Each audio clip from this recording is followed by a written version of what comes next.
For years, we've been teaching about the need for a network of what we've been calling centers of aliveness. This is a new breed of enterprise, often somehow reminiscent of monasteries, which are mysteriously contagious and generative, and which we understand that together this network will serve as humanity's lifeboats through the Anthropocene catastrophe and carry at least a remnant of humanity to the far shores of the Ecozoic era that Thomas Berry envisioned. And I'll just share very quickly one example of a center of aliveness that got our attention a few years ago. Two young men from Denver, Eric Kornacki and Joseph Teipel, they went into the third world to volunteer, and that experience brought them face to face with hardship and suffering and poverty, and they realized that they needed to find ways to reverse the downward economic spiral that they knew was happening on their own home turf. So they decided to focus on a blighted community in southwest Denver called Westwood. This is the most economically oppressed neighborhood in the entire Denver metropolitan area. And Westwood, of course, was a notorious food desert where most of the residents there had to travel 1.5 miles to get to the nearest supermarket. So for most of the people in the community, food was neither accessible nor affordable. But Eric and Joseph formed a modest little nonprofit called Revision and began assisting people in this neighborhood in growing food together. And with the help of trained promotoras who came from this neighborhood, and they were paid, by the way, in just a matter of a few years, more than 400 families in this neighborhood were producing much of their own food. That's really an extraordinary achievement. It's now that model is being copied in many cities around the country and even other parts of the world.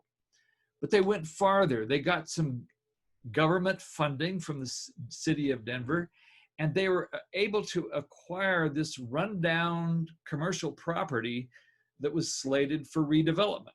But getting their hands on that property, that enabled the leaders of the neighborhood to begin creating what's become the Westwood Community Food Cooperative, a community-owned food hub and grocery store featuring hyper locally produced food. So members of the Westwood Food Cooperative today understand that they are building long-term community wealth and are taking their economic destiny and their health in their own hands. And everything they do will be locally owned and locally controlled by the people. So what we see is that enterprises like this are springing up everywhere, and they must emerge in every arena of human endeavor. And so people are showing up all over the world with these extraordinary callings to serve in diverse areas, from social justice to education, to economies, to housing, to social entrepreneurship, to systems of jurisprudence. So the individuals who are called to this kind of work find themselves facing just extraordinary challenges everywhere. Other centers of aliveness that we might consider as examples are seemingly much more modest in scope, but are nevertheless contagious. They all spontaneously inspire the emergence of other centers of aliveness, even in other arenas of human endeavor. And as the stories of these centers of aliveness spread, the ripple effects will be far-reaching. And we feel that these grassroots enterprises are symbolic of how the deep revolution is emerging as a pathway to healing and regeneration.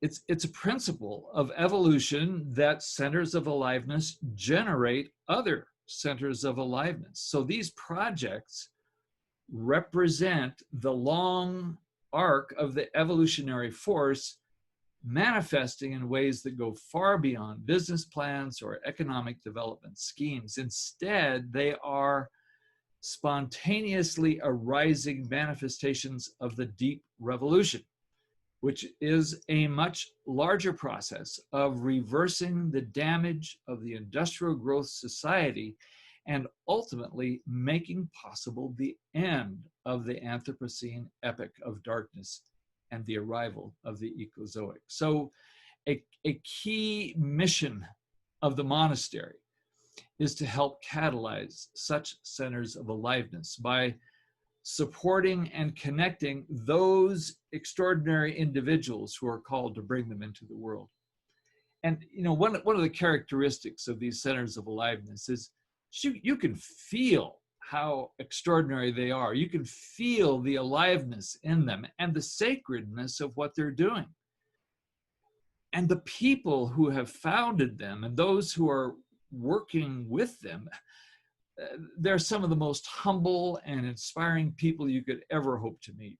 They're often a bit like saints, and their commitment to service and to a greater vision of the future is just profound.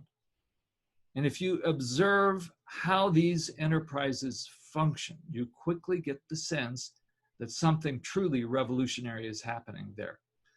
You want to be with these people, to be part of what they're creating, to learn from them, to support them any way we can. They are generative, highly contagious. The great secret of monasteries and centers of aliveness is that they have always been carriers of the seeds of the deep revolution, preserving the DNA of humanity's destiny.